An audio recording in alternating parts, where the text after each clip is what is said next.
Right, thank you very much. A few things to say. If I said I understood half of what those previous two talks are about, I'd think I'd be a blatant liar. So I'm not a developer, I'm not a coder. I think I left my coding days behind me back in about 1984 with the Spectrum 48K, when I realised that actually I got fed up of typing in those really long pages of code only to find you made a spelling mistake halfway through. And I thought, screw that, let's play Jetpack instead, or Manic Miner. But what I'm here today to talk to you about is actually, I'm an information security professional, so I'm the director of the Global Security Office for Sapient. So let's move on first off to a little disclaimer. So I'm actually not allowed to talk about specific things that we do within Sapient. This is great for me because when you break into rapturous applause at the end, it's because it's all my own work. And if you hate it, it's because my damn company won't let me talk about the things I really need to talk about. But I am glad to say that actually what I'm going to put across now is some concepts and some ideas. It's more of a conversation than anything else rather than a talking at you. But it's, I'm trying to introduce some ideas about how actually secure coding or coding with security in mind is actually vital. It's really, really important, but not necessarily for the reasons that you might think. So we're going to talk about, for instance, how coding securely can save money.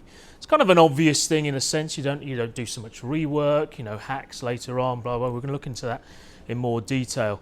But, this is probably in anybody who's in any kind of commercial organization, the better you code, the more money you will save and the more money that the shareholders make or your bosses make or whatever, right? And that's a good thing, right? That's a good thing.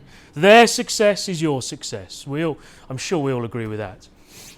Now, what this image does remind me of actually, it's a slight segue, but I have to say, whenever I do a presentation like this, I do an awful lot of Google image searches and you're trying to find the right kind of image. And I have to say, over the past few months, not only the quality and the resolution of the images has increased, but the actual quality of the subjects of the images has increased. And I think it's just like, as I say, a little segue. It's something that's worth bearing in mind, especially as we move on to the next point about how we can, secure coding helps us actually not only lose confidence in things, but also will help us build confidence as well. And I think that's an important concept. Confidence not only within ourselves, but also within our clients and our employers, etc. And the third thing we're going to talk about is we can save lives with this stuff. This is important. The Internet of Things, that wonderful TLA that everybody's starting to hear more and more about, this is an important concept. You quite literally can save lives with the right kind of coding done in the first place. We're going to look at some examples around that. So without further ado, let's move on to saving money. So Sony, and I've just noticed that my laptop is not giving me any of my notes whatsoever. So I'm gonna kind of wing it a little bit now. But Sony, we all know about the Sony breach back in 2011, as carried out by Anonymous and members purporting to be of Anonymous. And they took something like, 76 million records, I think it was, personal records. The cost to Sony as a result of that was in the hundreds of millions, without a shadow of a doubt. Not only in actually reputational damage, but also in the fact that they had to, with credit card information potentially being stolen, they had to pay restitutional damages to people and that kind of thing. And do you know what the primary cause of that hack was? Does anybody have an idea of that? They didn't encrypt the passwords. No. It was even before that. It was just public. SQL injection. It was a SQL injection attack that allowed Anonymous to get in there in the first place and then capitalize on those other things, if you see what I mean. So yes, the hack would probably have happened through other means and mechanisms, but the primary entrance point into this was SQL injection. It was a coding error. So, and the SQL injection is just one example, and I'm sure everybody in this room never codes insecurely and has never coded a SQL injection error in their lives, of course, but far be it for me to say it.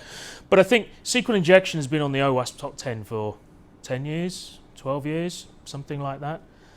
This is a vulnerability that shouldn't be around in today's day and age. So, I think the Sony hack started with a SQL injection. Let's try LinkedIn. This was a more common one. Again, to your point, it's because LinkedIn they encrypted their passwords, they didn't hash and salt them. So they were very easily reversed, effectively.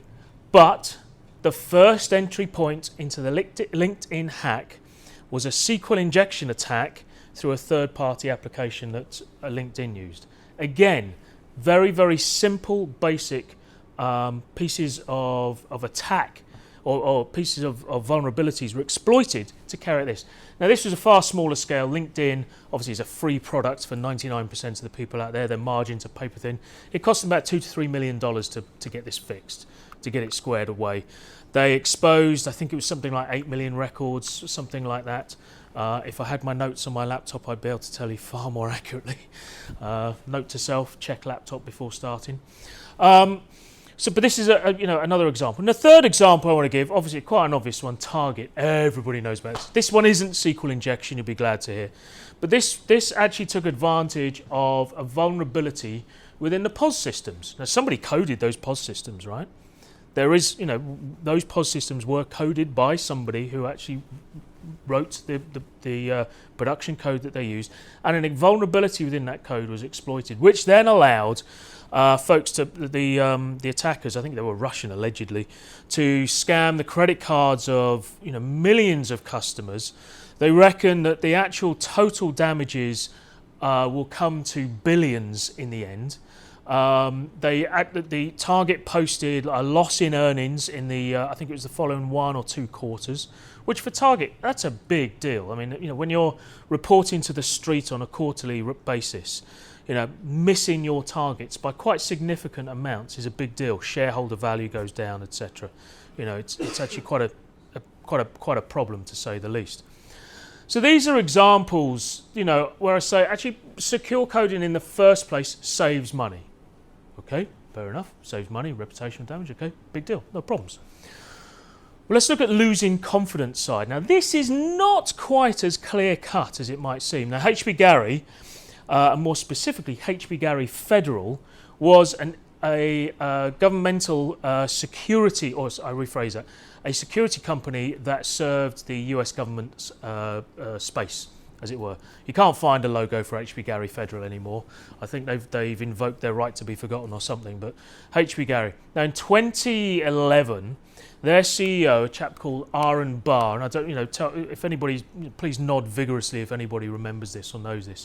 Their CEO, Aaron Barr, a chap who I happen to know, quite incidentally, lovely fella, he basically went to the Telegraph, I think it was. He's an American chap, but he got his point out through the Telegraph saying, I know how to identify Anonymous through social media. The hacker group Anonymous, I can put names to them. It was quite a grandiose claim, and it put Anonymous on a bit of a back foot for a short period of time. They then attacked HB Gary using what? SQL injection. So they attacked the HB Gary CMS. They went through the website, attacked the CMS. Now, that was just the first point. There was a litany of errors after that. They got into the CMS through SQL injection. Through that, the passwords were poorly encoded using I think it was a SHA-1 hash, a very low quality, known to be bad hashing algorithm. So they got the password table. They managed to use the rainbow tables to decrypt that effectively. They then found passwords for the CMS for folks like Greg Hogland and Aaron Barr and other key leads within the HB Gary organisation. HB Gary then fell over again because they had password reuse. They were constantly using the same passwords from account to account to account. So they were able to use those passwords to get further into the system. They then used classic social engineering. they got onto one of their third-party developers who maintained the CMS and pretended to have forgotten their username, blah, blah, blah. Can you open this port because I'm traveling in Spain, etc. And then got access and basically released every single email that was in the HB Gary system to, I think it was Pastebin. And each one of these emails was basically saying how HB Gary were going to socially engineer it such that they could identify key members of Anonymous, and they were going to plant false information within the press. They were going to plant false information around the world. It was somewhat shady stuff, to say the least. And so, bottom line is, confidence was lost. A year later, HB Gary Federal, did not meet their earnings projections, and were bought out and effectively asset stripped a year later by another American company. So they were gone, quite simply gone. HB Gary Federal does not exist as it currently stands. So that's a classic example of something where poor coding, as well as a litany of other errors, results in the loss of a company. Maybe a good thing or a bad thing, depending on where you stand with Anonymous and where you stand with what HB Gary were doing. But nonetheless, people lost their jobs. People got behind on their mortgage payments, etc. However, let's look at this in a broader context. So from the Information Security Breaches Survey, it was carried out by the UK government, the Department for Business Innovation and Skills. The actual cost of a breach is going up year on year. The number of breaches reported are going down, but the cost of a breach is going up. A large company, 600k to 1.15 million per breach is the average here. That's a lot of chunk of change that's being lost. For a small company, and that could be roughly 20, 80, 100 people, 65 to 115k. How many more widgets or things or consultancy that do you have to do to make up that kind of cost as a result of breaches into your organisation? This is quite a big deal. It's quite a big deal. But here's the rub. 10% of every company that was surveyed for this had to completely change their business model as a result of being attacked. They either had to exit their internet strategy or their e-commerce strategy. They had to completely change how they operated as a result of the hack. 10%, that's quite a significant amount, if you will. Now, the interesting part is when you look at some of the other companies that were involved in here. So let's go back to Sony. If we go back to Sony, Sony were hacked a total of 4 times. Or actually, they were hacked once 4 times. If you see what I mean. It's the same hack every time. They didn't fix the breach. 2008, big global downturn. Sony's share price went down, just like every other company's share price went down. When the breach happened and the subsequent breaches happened, their share price went even lower. So their share price at that point was a quarter of what it was about 15 to 18 months before prior. It was a significant drop. Only now are they just recovering pre-breach levels. But, hands up here, who has bought a Sony product since 2011? You probably bought one that you didn't know about. Now, my question is, what are you doing? This is an insecure company. Why are you buying products from an insecure company? I'll tell you why, because they do good products. So the interesting thing is, just because a company gets a breach and suffers and drops share price, many times, and more often than not, it does not result in that business disappearing. HB Gary was a very specific example.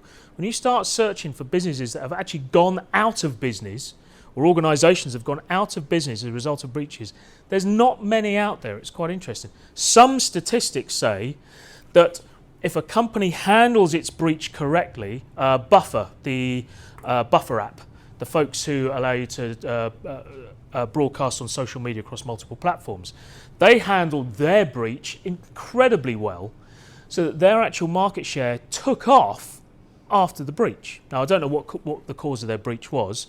I'm not even going to suggest it was SQL injection at this time. But their business actually took off. So it's not quite as simple as you might think. Yes, you might lose money. Yes, you might lose shareholder value. Yes, you might have a little bit of reputational damage. But very often, when you think about Sony, you don't think about them any differently now to what you did before. So this brings about a little bit of a conundrum. I can't say to you guys, as a developer community in front of me, if you don't code securely, we're all going to be out of a job. It's a little bit more complex than that. It's going to reduce value. It may result in short-term redundancy. It may result in a downturn, but it's not going to be the end of the world. So let's look at a different concept, saving lives. Does anybody know what this device is? It's an insulin pump. So for people who have type 1 diabetes, and particularly aggressive forms of it, the pump is basically plumbed into their blood supply. It checks the blood sugars, and every time the blood sugars drop between a certain level, the pump activates and pushes insulin into their system automatically. It means you don't have to constantly check your blood yourself and keep doing it. Very good, especially if you're forgetful. This is a Bluetooth pump, so you can actually on your smartphone monitor what's going on and gather a record and things like that. Now in 2008, a chap called Barnaby Jack, the late Barnaby Jack, he died, I think it was last year. He showed at the DEF CON conference how actually there are such fundamental vulnerabilities in this device that someone within a 30-foot range could, with relative ease, hack into it and deliver a fatal dose of insulin to the individual. Now tell me that secure coding isn't important when you put it in context like that.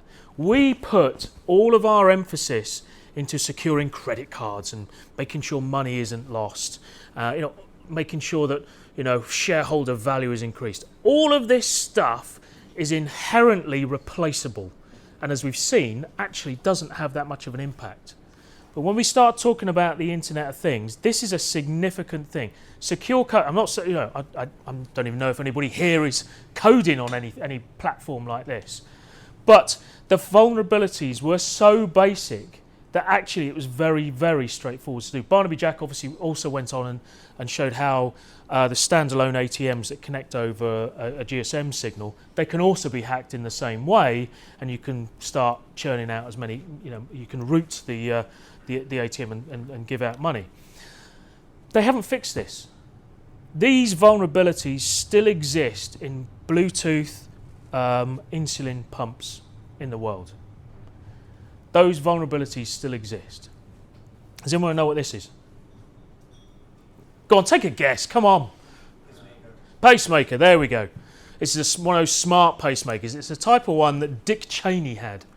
Now, whatever your political views, he actually took a very sensible precaution, because these pacemakers have become wireless, effectively. It used to be you had to almost, a bit like an access badge, you had to actually place a wand over the chest, in order to access the data that's held on the pacemaker, etc. Now it can be done from 20 meters away. He actually had the wireless capability on his pacemaker disabled, because the Secret Service, not that they're paranoid or anything, but the Secret Service said you are at risk. So he actually had that functionality disabled. He had to have wires hanging out of his body in order for the pacemaker to be monitored, etc. Barnaby Jack again, the late Barnaby Jack again, he showed how from 20 feet away you can deliver a fatal electric shock to somebody's heart through a pacemaker. Now, again, putting things into perspective. One, not many people have pacemakers. Two, not many people actually have wireless pacemakers. I think they're all a bit traditional. You fast forward 10 years, this kind of thing is going to be standard. We look at cars. We look at Tesla, for instance. A car manufacturer offers a bug bounty for vulnerabilities in its code. Right? That's a bit weird, isn't it? If you go back 5 years and said, in 5 years' time, a car manufacturer will be offering bug bounties for the code that sits in its car. But what, really? But they're doing that. The Toyota Prius has been shown that it can be taken over.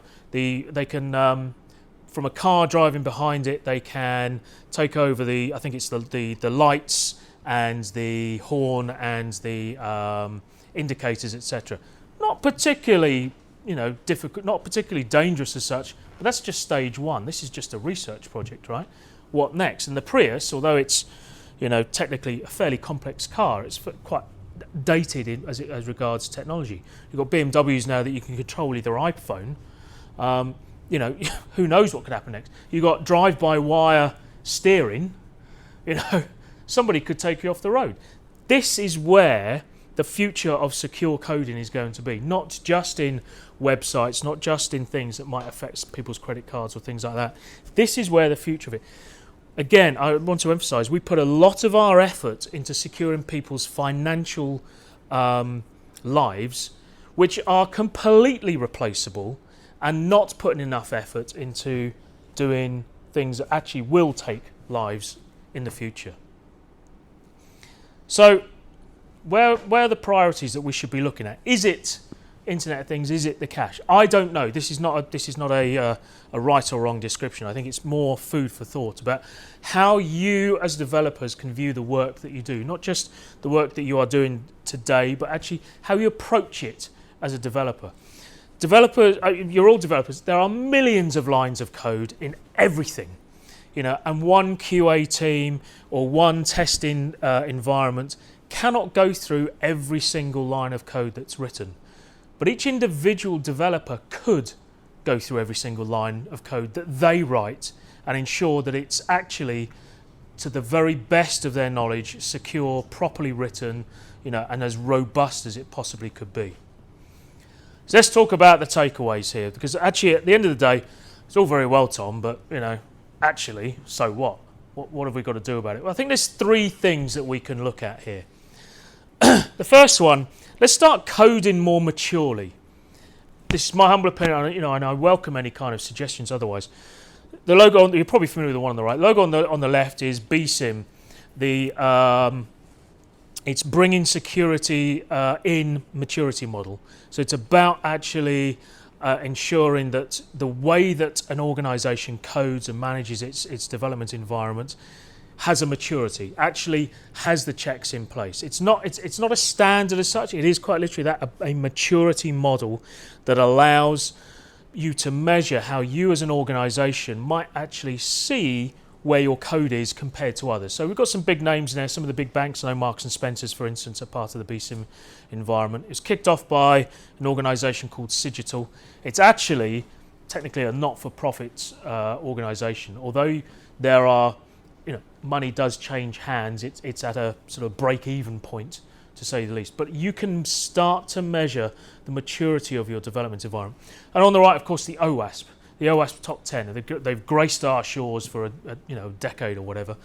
OWASP is very good, but of course, they bring out the top 10 every couple of 3 years. They might not be your top 10.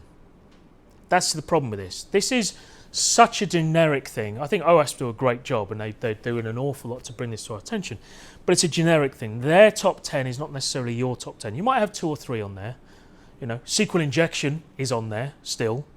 But you need to look at your coding priorities in the same way that they do. What is your top 10? What are the 10 things that actually cause 95% of the vulnerabilities within the code that you produce? How do you actually route that out right at the very beginning, rather than having to pick apart the code at the end? So code more maturely. Look at different ways that you can actually address this. The third one is skin in the game. Now, this is a Roman bridge, and I don't know if people know this. I'm not even sure if it's an urban myth. I don't think it is. But in Roman times, they built good bridges. I mean, we can tell that by the modern bollard in front, and the fact that this bridge is still standing, and, if nothing else, grass is growing on it, you'd probably walk over the top of it, however many hundreds of years later. But one of the reasons why it's still there is because the architect who designed it had some real skin in the game. And he had skin in the game because he was forced to stand underneath the arches as the supporting structures were taken away once the bridge was completed. So that's a bit like saying, you need to code. You need to write the code for this insulin pump, and then we're going to plug it into you and have a right old pop at that insulin pump. And as long as you're confident that you're not going to keel over in some kind of shock, that's the equivalent, right?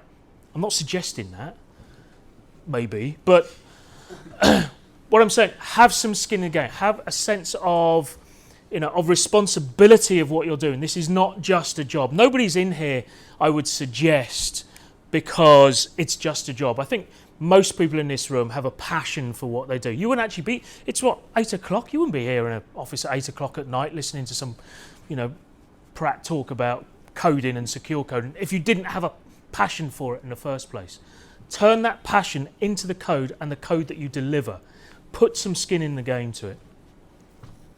And remember, I think this is a very important thing to remember, that every time you write code,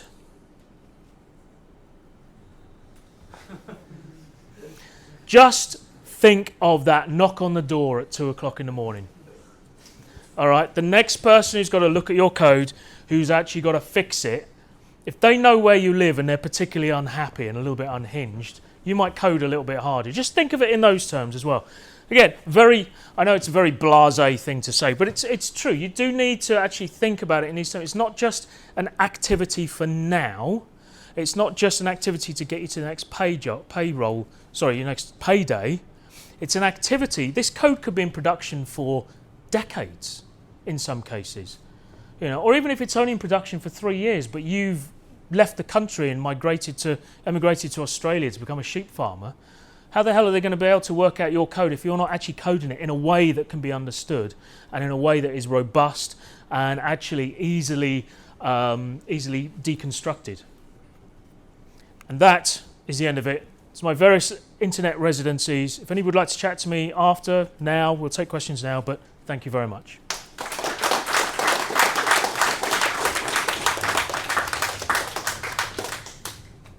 Any questions? Yes? What are your tips on how best to educate ourselves in new vulnerabilities, aside from OWASP and those things? Are there good courses, good blogs? So OWASP is a good place to start. The SANS Institute run very good courses. They will work you hard. Their courses start on a Saturday morning and then run through to the following Friday in many cases. So the SANS Institute is a very, very good place to go. Otherwise, I think that would be my top tip, is look at the SANS Institute. They're also an open institute. They'll point you in other directions as well. Engage in, honestly, communities like this. You're already one step ahead by the fact that you're actually engaging in a community that cares about what you do. There's also organisations, for instance, even ISACA and ISE Squared, they have specialities when it comes to coding and development. Google is your friend, to be honest with you, in many of these cases. But yeah, very good point. My first place would be the SANS Institute. Yes? Any tips about how one would audit their code in a manner which is not the extreme? So when you say audit, people think, geez, thousands of lines of, but just let's just go through and how you'd structure an audit. Yeah, quite challenging. No, I do carry out audits and assessments, but not on code, as you probably gathered. Yeah. Not unless it's got a rubber keyboard. I might have a chance with actually understanding what you're writing, but very challenging. Almost a mindset for it, because yeah. Now, there are various tools out there, and in fact, one, and coincidentally, it's from an organisation called Sigital again. They have an application that will actually sit on top of your coding platform, whatever that might be.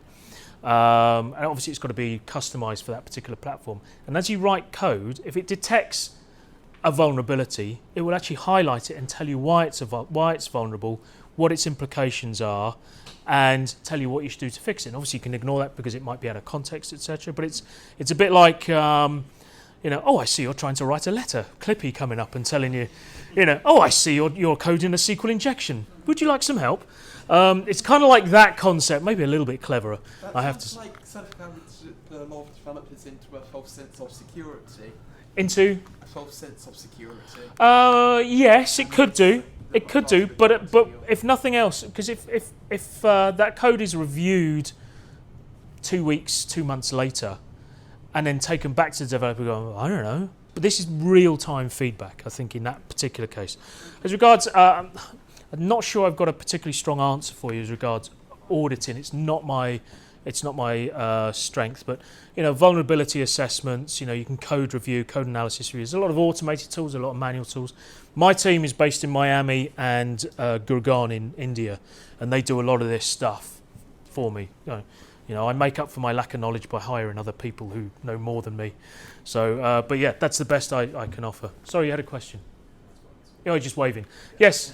The surgical scans are just Metasploit, so if you want to run the surgical scan against your application and not a surgical, not much money, go and get Metasploit, run Metasploit. Yes, but Metasploit, which is basically HD Moore, and everything complies to HD's Moore's law. There's a phrase that's bandied around the security arena, which is basically you must be this tall to ride the internet, which is effectively if you can code effectively against Metasploit, you will code out 90% of the security threats out there, because anybody can pick up Metasploit and load modules in and script kiddies, etc. That's by volume, not necessarily by threats, but by volume. That's what you're getting off. So actually, you're right. It is Metasploit, but it's actually does get rid of a vast number. There are plenty of other areas for code reviews, but it is that height chart of being able to ride on the internet. So. Those vulnerabilities these days hit Metasploit hours, if not minutes after they're Yeah. after they're discovered. Well, that was HD Moore has done so much good for web security and internet security, but the flip side, of course, is that anybody can pick up his stuff and start hacking in day one. I reckon even I could do it if I put my mind to it and had a weekend and a couple of bottles of wine. I could probably use Metasploit as well. I think it's that straightforward. So somebody else had a question down here? Yeah, just sort of like on the security of stuff, like in terms of payment gateways, there's new payment gateways like Stripe coming out, and there's the sort of PCI compliance around getting those is kind of changing as of next year with like the PCI DSS 3? SAQ, well 3, but the SAQ AEP, I think it is, like versus the SAQA, like when I'm not entirely sure on when I need to get just PCI compliance A versus AEP, especially for stuff like Stripe and like other sort of API-based payment gateways. Now I can see you're hoping for a really helpful answer from me on this. And I really hate to disappoint. Honestly, I couldn't answer that one directly. PCI is not my bag. It's as an organisation, it's not something we're involved in. I know it. I know of it. I'm not any kind of. I couldn't give you any guidance on that. I have to say, I'm gonna fail on that one. But reach out to me afterwards. It'd be something interesting. I'd be listening to. Please contact me. I'd love to stay in touch. It's an education for everybody, to be honest with you. Use these. I always like to try and use these opportunities as an education, both sides, because a question unanswered is the one that I want to know the answer to at the end of the day, right? Because I don't want to stand here looking stupid. But no, good question. I can't answer it, but do ask it again in writing. Right. Simple words, 2 or 3 syllables. We'll be all right. Acronyms. That's it. I like TLAs. Anyone else? These other questions, just two other recommendations, just for anyone who's not heard of them. So, for those who use Rails on the back end, a guy called Ali Najaf runs a Rails security workshop. It's a one-day workshop where you go about using popular exploits on like a dummy Rails app in order to go in and steal a secret from it, and that's very eye-opening at just how easy it is to get a secret out of Rails app. And then a point he made, which has stuck with me to this day, is that there's no such thing as security and obscurity. When a new vulnerability pops up, somebody is going to try and use it on every IP address, every IP address on the internet. So your server is going to have it run against it at some point. You know when you see these weird log messages that say, I don't know, a WordPress hack or something like that, you think maybe someone's just trying on the off chance. It's not. It's a bot trying it on every computer connected to the internet. So it's not a random occurrence. So every exploit will be tried against your server at some point. You need to be ready So 10 years ago, security through obscurity, there was something in it, smaller companies, etc. Now, I think something like 80% of all attacks are against smaller companies, actually targeted attacks, not, sweeping across. They sweep across and find a target and then will go and attack it properly. But small companies are actually a significant number, or smaller companies are a significant statistic of and subjects of an attack. Sorry, yes? So I was just going to add one last thing. So the target attack is actually done through internal access. So I think it's like an air conditioning company. It's the HVAC company.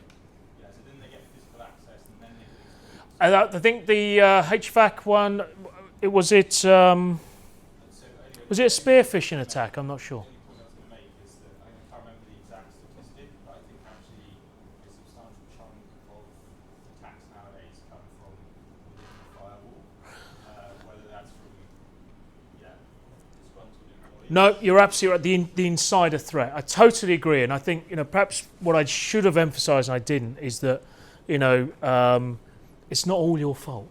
All right, it's not all down to bad coding or anything like that.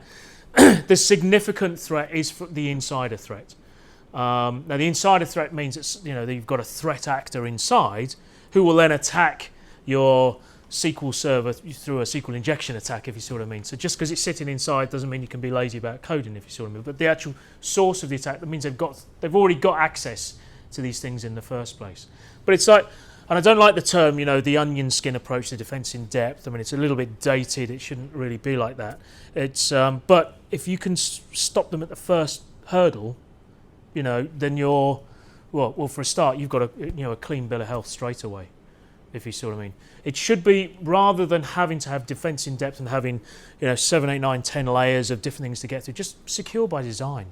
Just make it secure in the first place.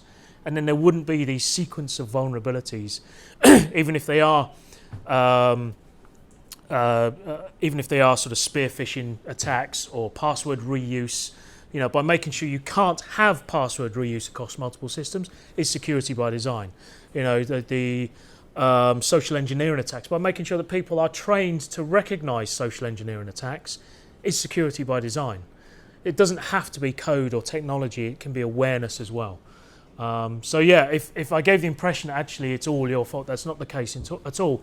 You play an important part alongside with everybody else. I say you as developers. I'm assuming everybody here is a developer, right? Am I the only one who's not? Oh, lovely. Okay. It's an important and vital role that we play in this. Okay, got a hand. Thank you very much.